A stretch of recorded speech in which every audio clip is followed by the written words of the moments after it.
السلام علیکم ورحمۃ اللہ وبرکاتہ۔ الحمد للہ الذی نزل الفرقان علی عبدہ لیکون للعالمین نذیرا، والصلاة والسلام علی خیر الورى بدر الدجى صدر العلا نور الہدى کف الورى سیدنا وشفیعنا وحبیبنا ونبینا ومولانا محمد المصطفى وعلى آلہ للصدق والصفا واصحابہ نجوم الہدى ومن تبعهم بإحسان إلى يوم الجزاء، ما بعد، فقد قال الله تبارك وتعالى في القرآن المجيد والفرقان الحميد، فأعوذ بالله من الشيطان الرجيم، بسم الله الرحمن الرحيم، إنا نحن نزلنا الذكر وإنا له لحافظون، صدق الله العظيم۔ وقال الله تبارك وتعالى في شان حبيبه ونبيه ورسوله، إن الله وملائكته يصلون على النبي يا أيها الذين آمنوا صلوا عليه وسلموا تسليما، اللهم صل وسلم وزد وبارك على حبيبك سيدنا وشفيعنا ونبينا ومولانا محمد معدن الجود والكرم منبع العلم والحلم والحكم، وعلى وارث حاله ومظهر كماله سيدي ومرشدي ووسيلتي وحمايتي غوث الأعظم واسع اللطف وبحر الہمم وبارک وسلم۔ محفل میں تشریف فرما انتہائی معزز و مکرم علماء کرام، مشائخ عظام، بالخصوص نوشہ بزم حافظ و قاری مولانا عبدالعزیز سہروردی صاحب مدظ اللہ علی، حافظ و قاری محترم مولانا شعیب احمد صاحب قادری مدظ اللہ علی، جمیع علماء کرام، بزرگان ملت، نوجوان دوست و عزیز ساتھیوں، آج کی یہ مبارک بزم، آج کی یہ مبارک محفل حضور پاک صلی اللہ تعالیٰ علیہ وآلہ وسلم پر نازل ہونے والے کلام قرآن مجید کے توسل کے حوالے سے اور قرآن مجید کے مدرسے کے آرگنائزیشن کے حوالے سے، انعقاد کے حوالے سے سجائی گئی۔ عزیز دوستو، آپ نے محترم مولانا عبدالعزیز سہروردی صاحب سے انتہائی خوبصورت گفتگو علم کے حوالے سے سماعت کی ہے۔ علم کے حوالے سے آپ نے بہت سی باتیں سننے کی سعادت حاصل کی۔ حضرت علی کے مرتضیٰ شیر خدا کرم اللہ تعالیٰ وجہ الکریم کے اقوال بھی آپ نے نقل فرمائے۔ عزیز دوستو، مدرسے کا انعقاد عمل میں لایا جا رہا ہے۔ یہ اہل عنبرپیٹ کے لیے انتہائی مبارک موقع ہے اور انتہائی بابرکت موقع ہے۔ کسی بھی سوسائٹی کے لیے مدرسے کا ہو جانا یہ بہت امپورٹنٹ ہوتا ہے، چونکہ اہل مدرسہ ہی وہ ہوتے ہیں جو اہل منبر ہوتے ہیں، اہل مدرسہ ہی وہ ہوتے ہیں جو اہل محراب ہوتے ہیں، اہل مدرسہ ہی وہ ہوتے ہیں جو اہل مسند ہوتے ہیں، اہل مدرسہ ہی وہ ہوتے ہیں جو اہل ہدایت ہوتے ہیں، اہل مدرسہ ہی وہ ہوتے ہیں جو اہل علم ہوتے ہیں، اہل مدرسہ ہی وہ ہوتے ہیں جو اہل ہوتے ہیں تبلیغ کے۔ عزیزان گرامی قدر، اگر علم والے نہیں ہوں گے تو پھر سوسائٹی میں علم نہیں ہوگا۔ سوسائٹی کے علم کے لیے اور سوسائٹی کو ایجوکیٹڈ بنانے کے لیے یہ ضروری ہے کہ علم والے اٹھیں، اور عزیزان گرامی قدر علم والے ادھر ادھر سے نہیں آتے، خود ہماری اپنی سوسائٹی میں لوگوں کا تیار ہونا ضروری ہے۔ کوئی بھی بندہ اپنا علاقہ، اپنا وطن، اپنا شہر چھوڑ کر آپ کے پاس آئے گا نہیں، آئے گا بھی تو کام اس قدر دل لگا کر کرے گا نہیں جس قدر دل لگا کر اپنی بستی کا بندہ اپنے لیے کام کیا کرتا ہے۔ عزیزان گرامی قدر، عنبرپیٹ ایک بہت بڑا علاقہ ہے جہاں ہزاروں کی تعداد میں، لاکھوں کی تعداد میں مسلمان ہیں، اور یہاں پر کوئی مدرسے کا نہیں پایا جانا، مسلک حق اہل سنت و جماعت کے کسی مدرسے کا نہ پایا جانا، یہ انتہائی بری بات ہے۔ عزیز دوستو، مولانا عبدالعزیز سہروردی صاحب اٹھے ہیں اس ارادے کے ساتھ کہ مدرسہ قائم کریں۔ عزیز دوستو، مدرسہ جب قائم ہوگا، آپ ایک بات اچھی طرح ذہن نشین رکھیں کہ اہل سنت و جماعت کو جو سکڑنے کی کوشش کی جا رہی ہے یا اس کے پھیلاؤ کو روکنے کی کوشش کی جا رہی ہے، اس میں بہت بڑا پہلو یہ ہے کہ اہل مدارس موجود نہیں ہے، یا پھر مسجدوں کے جو ممبر ہیں وہ ہمارے ہاتھ میں نہیں ہے۔ عزیزان گرامی قدر، جب مسجد کا ممبر کسی کے حوالے ہو جاتا ہے تو صرف ممبر یا مسجد حوالے نہیں ہوا کرتی، پوری بستی اس کے حوالے ہو جایا کرتی ہے۔ عزیزان گرامی قدر، اہل سنت و جماعت کیسے پھیلے گی جب مسجدیں ہمارے پاس ہوں؟ مسجدیں ہمارے پاس کیسے ہوں گی جب مسجدوں کے محراب اور ممبر علماء اہل سنت سے آباد ہوں؟ علماء کہاں سے ملیں گے؟ عزیزان گرامی قدر، اس کے لیے پھر بستی کے لوگوں کو محنت کرنی پڑے گی۔ جب تک گراؤنڈ ورک نہیں ہوگا میرے دوستوں، کام نہیں ہوگا۔ مولانا عبدالعزیز سہروردی صاحب کا جو جذبہ ہے، وہ انتہائی پاکیزہ جذبے کے ساتھ اٹھیں۔ عزیزان گرامی قدر، اب یہ نہ سوچیں کہ چھوٹی سی مسجد میں چھوٹا سے مدرسے کا آغاز ہو رہا ہے۔ عزیزان گرامی قدر، کام کا آغاز چھوٹے ہی انداز میں ہوتا ہے، مگر جب کام میں اخلاص ہوتا ہے تو پھر کسی شاعر نے کہا تھا، میں اکیلا ہی چلا تھا جانب منزل، مگر لوگ ساتھ آتے گئے اور کارواں بنتا گیا۔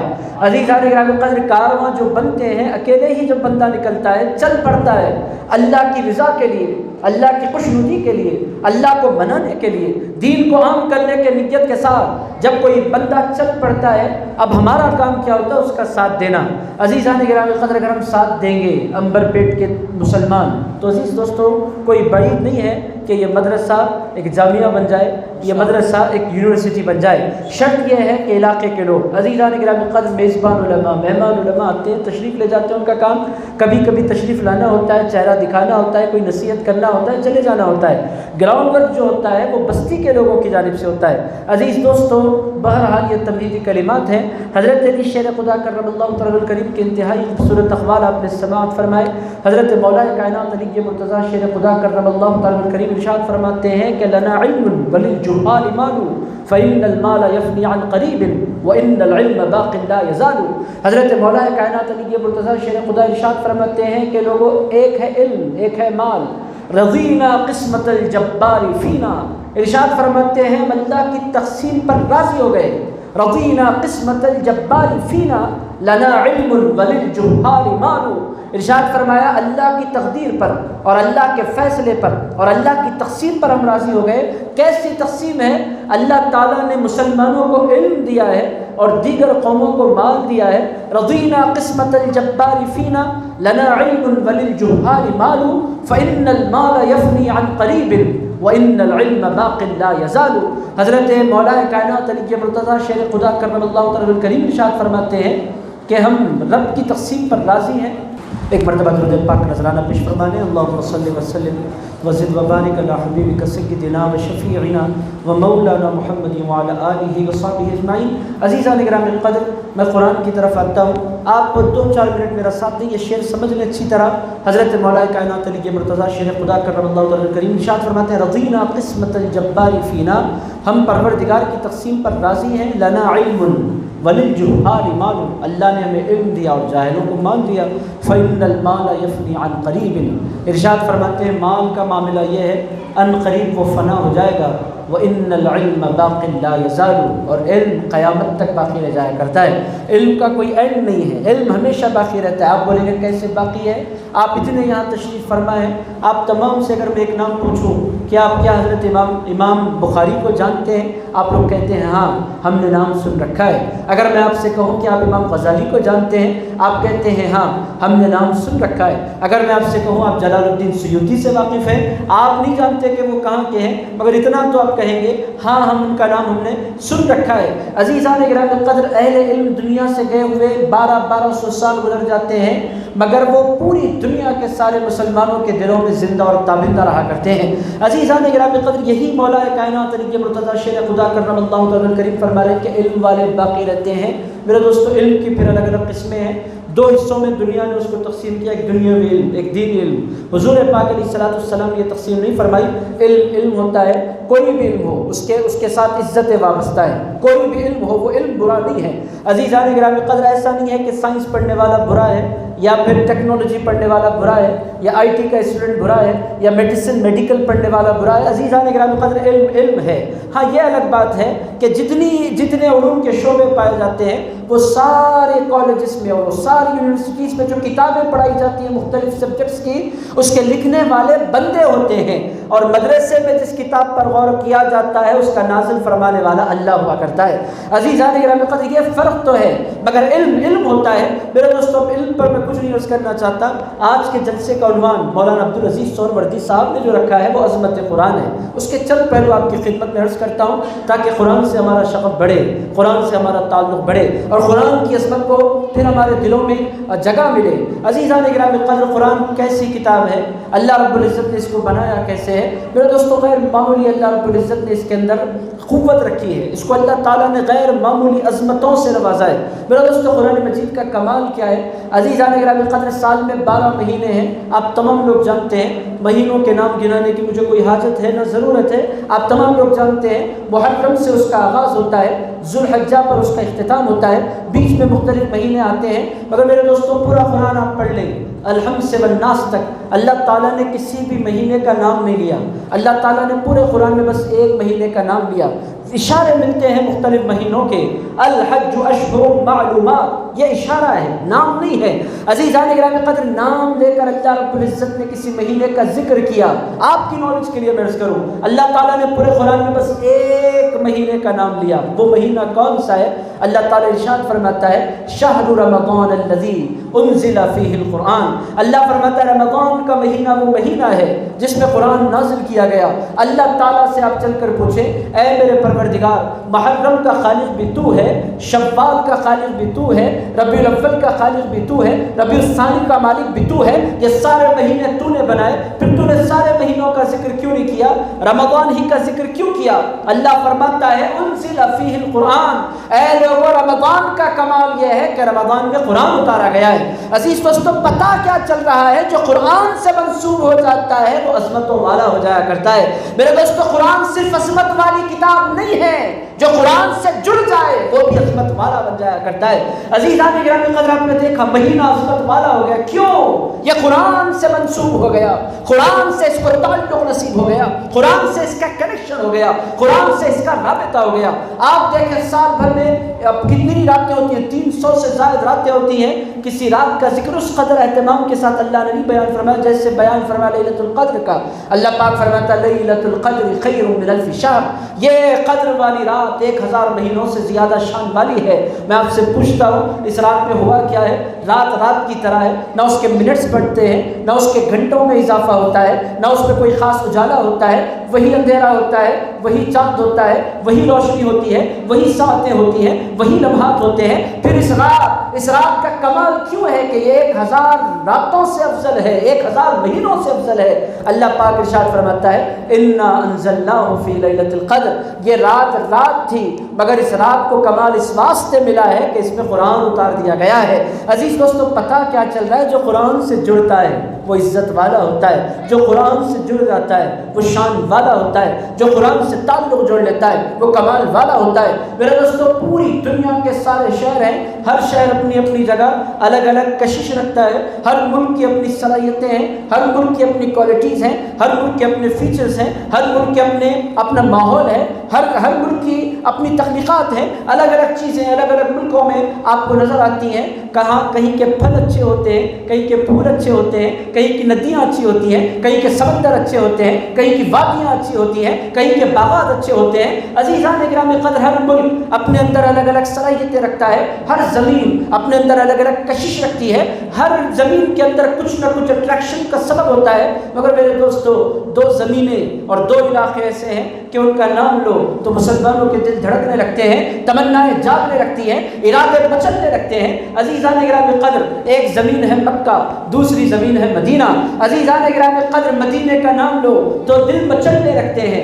عزیزان گرامی قدر، خواہشیں ہیں کہ منڈلانے لگتی ہیں، جی ہے کہ تڑپنے لگتا ہے، تمنائیں ہیں کہ جاگنے لگتی ہیں، ارادے ہیں کہ پہنچنے کے خیال بننے لگتے ہیں۔ عزیزان گرامی قدر، مدینہ جب کہا جائے، مکہ جب کہا جائے، خود بخود وہ سارا منظر جنہوں نے دیکھا ہے ان کو یاد آتا ہے، جنہوں نے نہیں دیکھا ان کے دل میں تمنا جاگتی ہے کہ کاش میں بھی احرام باندھوں، کاش میں بھی پلین میں بیٹھوں، کاش میں بھی جدہ کے ایئرپورٹ پر اتروں، کاش میں بھی بس میں بیٹھوں اور مکے کی مبارک وادیوں میں پہنچنے لگ جاؤں، وہ دھوم مچے، لبیک اللہم لبیک کی صدائیں بلند ہو۔ عزیزان گرامی قدر، شہر تھا، ایسی مقناطیسیت کیسے پیدا ہو گئی؟ پوری دنیا کی تمنا ہے کہ اس شہر تک جائے، اس شہر کا دیدار کرے۔ میرے دوستو اس شہر میں رکھا کیا ہے؟ عزیزان گرامی قدر، شہر تھا مگر شہر کا کمال کیا ہوا؟ اس شہر کو اللہ رب العزت نے قرآن کے نزول کے لیے چن لیا ہے۔ عزیزان گرامی قدر، مکہ محبت وحی ہو گیا، مدینہ محبت وحی ہو گیا، مکہ قرآن کے اترنے کا مقام ہو گیا، مدینہ قرآن کے اترنے کا مقام ہو گیا۔ عزیز دوستو آپ غور فرمائیں، قرآن سے مکہ منسوب ہوا تو مکہ شان والا ہو گیا، قرآن سے مدینہ منسوب ہوا تو مدینہ شان والا ہو گیا۔ عزیز دوستو یہ ہے قرآن سے نسبت۔ آپ دیکھیں فرشتوں کی تعداد کتنی ہے، ہم کاؤنٹ نہیں کر سکتے، ہم گن نہیں سکتے، لاکھوں کروڑوں اربوں کھربوں فرشتے ہیں جن کو اللہ رب العزت نے تخلیق فرمایا۔ آپ اتنے مسلمان بیٹھے ہیں، بچپنے سے مسلمان، پیدائشی مسلمان۔ کتنے فرشتوں کے نام جانتے ہیں؟ سب سے پہلے ہماری زبان پر جس فرشتے کا نام آتا ہے وہ حضرت سیدنا جبریل امین علیہ السلام ہے۔ عزیزان گرامی قدر، جبریل امین کو مسلمانوں کا بچہ بچہ جانتا ہے۔ اللہ پاک ارشاد فرماتا ہے من کان عدوا للہ وملائکتہ ورسلہ وجبریل ومیکائیل فإن اللہ عدو للکافرین۔ اللہ فرماتا ہے جو دشمن ہے اللہ کا، فرشتوں کا، رسولوں کا، اور بالخصوص جبریل اور میکائیل کا، اللہ تعالیٰ ایسے کافروں کا دشمن ہے۔ اللہ تعالیٰ نے نام لیا ہے حضرت جبریل امین کا۔ عزیز دوستو، اللہ تعالیٰ نے بار بار حضرت جبریل امین کی عظمتوں کو جا کر فرمایا۔ جبریل امین اس قدر شان والے کیسے بن گئے؟ ان کا کمال کیا ہے؟ عزیز دوستو، جبریل امین کہتے ہیں سارے فرشتے رزق لاتے ہیں، سارے فرشتے روٹیاں لاتے ہیں، کچھ فرشتے کچھ لاتے ہیں، لوگوں میں یہ ساری چیزیں نہیں لایا کرتا، میں آسمانوں سے اللہ کا کلام لایا کرتا ہوں۔ عزیز دوستو، آپ غور فرماتے جائیں، کلام لانے والا فرشتہ سارے فرشتوں میں ممتاز ہو گیا۔ کلام جس مہینے میں آیا وہ سارے مہینوں سے ممتاز ہو گیا۔ کلام اللہ جس شہر میں آیا وہ شہر سارے شہروں سے ممتاز ہو گیا۔ میرے دوستو، یہاں تک تو سارے لوگ مانتے ہیں، اہل سنت و جماعت یہاں رک کر پوچھتے ہیں، سنی مسلمان کہتے ہیں تم مکے کی عظمت کو بھی مانتے ہو، مدینے کی حرمت کو بھی مانتے ہو، رمضان کی عظمت کا بھی اقرار کرتے ہو۔ ایک بات غور کرو، رمضان میں قرآن آیا، رمضان پر قرآن نہیں آیا۔ شب قدر میں قرآن آیا، شب قدر پر قرآن نہیں آیا۔ مکے میں قرآن آیا، مکے پر قرآن نہیں آیا۔ عزیزان گرامی قدر، یہ ساری چیزیں وہ ہیں جب قرآن آیا رمضان تھا، جب قرآن آیا شب قدر تھی، جب قرآن آیا مہینہ تھا، جب قرآن آیا مقام تھا۔ مگر میرے دوستو، قرآن نہ مکے پر آیا، نہ رمضان پر آیا، نہ شب قدر پر آیا۔ قرآن آیا تو کس پر؟ اللہ رب العزت قرآن میں اعلان کرتا ہے انا انزلنا الیک الذکر، مصطفیٰ ہم قرآن کسی اور پر نازل نہیں کر رہے، تیرے سینے مبارک پر نازل فرما رہے ہیں۔ عزیزان گرامی قدر، یہ ہے اہل سنت و جماعت۔ ہم کہتے ہیں بھائی ساری عظمتیں اپنی جگہ، مگر جب ساری عظمتوں کو تم مانتے ہو تو یہ بھی ماننا پڑے گا کہ مصطفیٰ جیسا کوئی اس کائنات میں آیا نہیں، چونکہ اللہ نے رسول اللہ کے سینے کا انتخاب فرمایا۔ میرے دوستو، میرے بھائیوں، آپ کو میں اس قدر تفصیل سے کیوں عرض کر رہا ہوں؟ عظمت سمجھیں، عظمت جانیں۔ یہ قرآن سے جو منسوب ہوتا ہے اللہ اس کو عظیم بنا دیتا ہے، اللہ اس کو عزتوں سے سرفراز فرماتا ہے، اللہ اس کو مقامات بلند عطا فرماتا ہے، رفعتیں اس کے قدم چومتی ہیں جو قرآن سے جڑ جائے۔ میرے دوستو، وہ طالب علم بھی ہوگا، اگر قرآن کا طالب علم ہوگا، اللہ کی طرف سے اعلان ہوتا ہے خیرکم من تعلم القرآن وعلمہ۔ اللہ تعالیٰ ارشاد فرماتا ہے، یہ تو اعلان عام ہے، کنتم خیر امہ، تم بہترین امت ہو، مگر اس بہترین امت کے سب سے اچھے لوگ کون ہیں؟ اللہ تعالیٰ ارشاد فرماتا ہے خیرکم، تم میں بہترین وہ ہے من تعلم القرآن، جو قرآن سیکھے، وعلمہ، جو اس کی تعلیم دے۔ دوستو، بھائیوں، دنیا کے سلیکٹڈ لوگ وہ ہوتے ہیں جو قرآن پڑھتے ہیں، جو قرآن پڑھاتے ہیں، جو قرآن سے جڑتے ہیں۔ اب آپ بولیں گے ہماری عمر تو نہیں رہی، ہم تو اس عمر سے آگے نکل گئے جس میں حفظ ہوتا ہے۔ حفظ تو عام طور پر بچے کرتے ہیں، ہماری عمر 35 سال ہو گئی، 40 سال ہو گئی، 55 سال ہو گئی، 60 سال ہو گئی، ہم کیا کر سکتے ہیں؟ قرآن کی خدمت کے لیے یہ ضروری نہیں ہے کہ ہر بندہ طالب علم بنے۔ عزیزان گرامی قدر، یہ ضروری نہیں ہے کہ ہر بندہ حافظ قرآن بنے۔ قرآن کی خدمت کرنے کے الگ الگ انداز ہیں۔ عزیزان گرامی قدر، قرآن کی خدمت کا ایک انداز یہ بھی ہے کہ قرآن پڑھنے والے کی خدمت کی جائے۔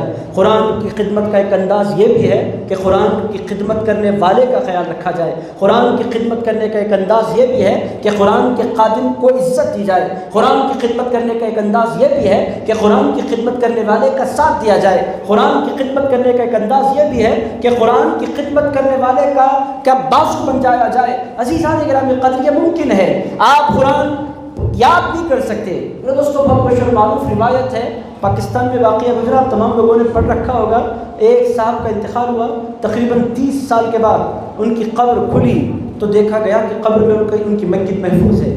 پورے پاکستان میں ہنگامہ ہو گیا۔ اس طرح کبھی کبھی واقعات ہوتے ہیں۔ اللہ تعالیٰ مسلمانوں کو محفوظ فرما کر دنیا کو سبق دیتا ہے کہ لوگوں کچھ ایسے بندے بھی ہوتے ہیں جن سے میں محبت کرتا ہوں، ان کی روح بھی باقی رہتی ہے، ان کا جسم بھی باقی رہتا ہے۔ عزیز دوستو، اس طرح کے واقعات نظر آ جایا کرتے ہیں۔ اس بندے کی تازہ میت نکلی، ہنگامہ ہو گیا، لوگ سیدھے اس بندے کے گھر پر پہنچے، کلبہ موجود تھا، فلاں کی مزار ہے، لوگ اس کے گھر پر پہنچے، بوڑھی بیوہ موجود تھی گھر پر۔